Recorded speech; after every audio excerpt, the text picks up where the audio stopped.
Welcome to LinguaWire English A2. Today, we have two stories, a pet feeder app outage, and new rules for data centers.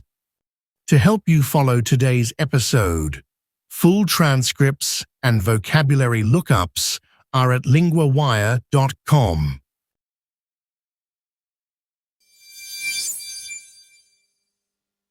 First, a smart pet feeder app stops working, and users are frustrated. Now we go to Ella, our LinguaWire correspondent for technology. Thanks, Daniel. Yes, this story is about Petlibro and a system outage. Right.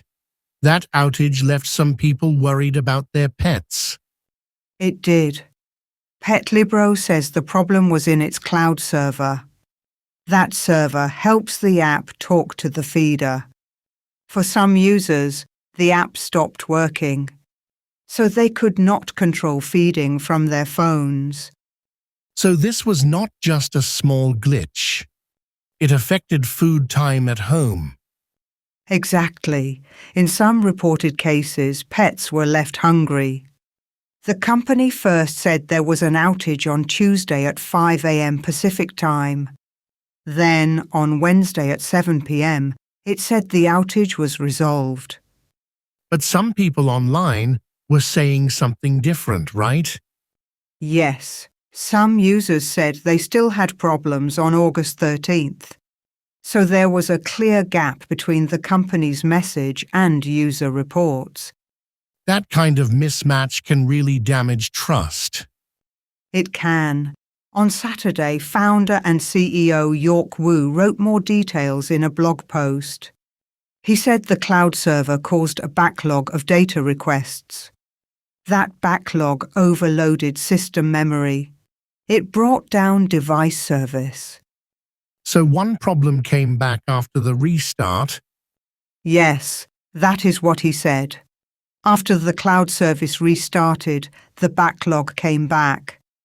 Then the system went down again. Then the team did troubleshooting. They found the issue. They patched a solution. That sounds like a long night for the engineers. It does.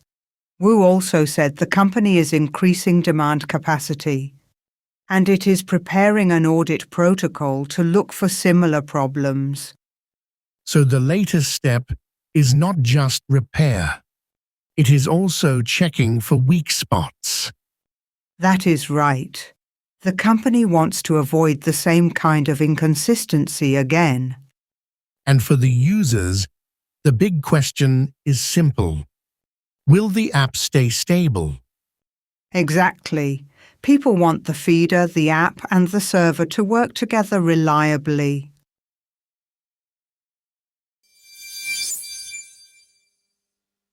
Next, cities and residents are fighting over data centers and power use. Now we go to Liam, our LinguaWire correspondent for technology. Thanks, Daniel.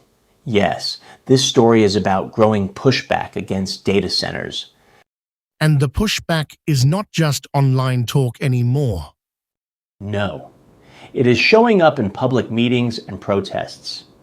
In Phoenix, protesters shouted, "No rate hikes." They were reacting to a request for a 14% rise in electricity rates. That is a big increase for households. It is. The state's largest power company says its costs have gone up. It also says it needs to invest. It says this is to meet very high demand. But critics say ordinary people should not carry the burden. So the fight is really about who pays. Yes, and that is one reason data centers are under pressure. The company also wants to raise rates for large users, mostly data centers. That rise would be 45%. 45% is huge. Who is pushing back most strongly? People like Niall Bunger and William Carter. Bunger said the public should not have to protect corporate profits. Carter said large users should pay their own costs. That sounds like a wider argument about fairness. It is. There is also a second worry: water and energy use. Cities are now changing the standards. Data centers must meet these standards. In the past, many cities used standards from ASHRAE. ASHRAE is a building trade group. And now those old standards are being updated. Yes. A chair on the ASHRAE Data Center Committee said the old standard was still useful, but it needed updating.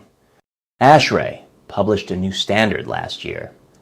It is adding more detail on water and energy use.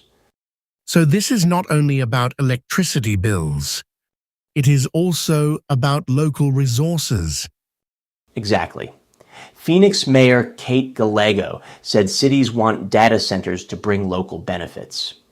She also said they should protect water supplies and use clean energy. And the political side is moving too, right? Yes.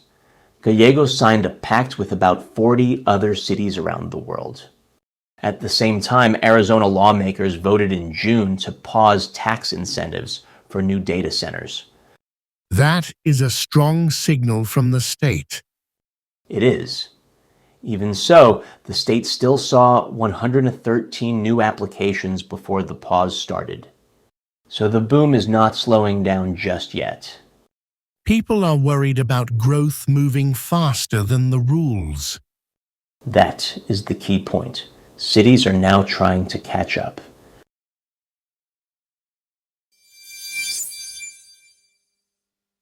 First, 3 words from the second story. The first word is rate. It means the price you pay for a service. In the story, it was used in the phrase electricity rates. Example: my bus rate went up last month. The second word is burden. It means a heavy problem or cost. In the story, people said households should not carry the burden alone. Example: the new bill puts a burden on small shops. The third word is standard. It means a usual rule or level. In the story, cities were changing the standards for data centers. Example: our school has a high standard for safety.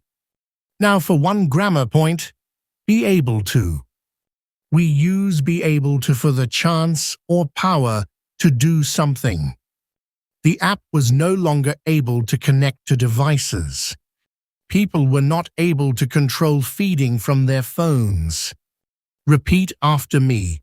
Be able to connect.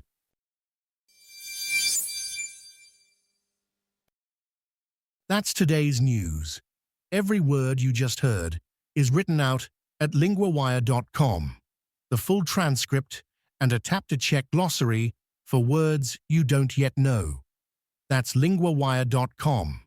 Follow the show so we're there in your feed tomorrow. Speak to you then.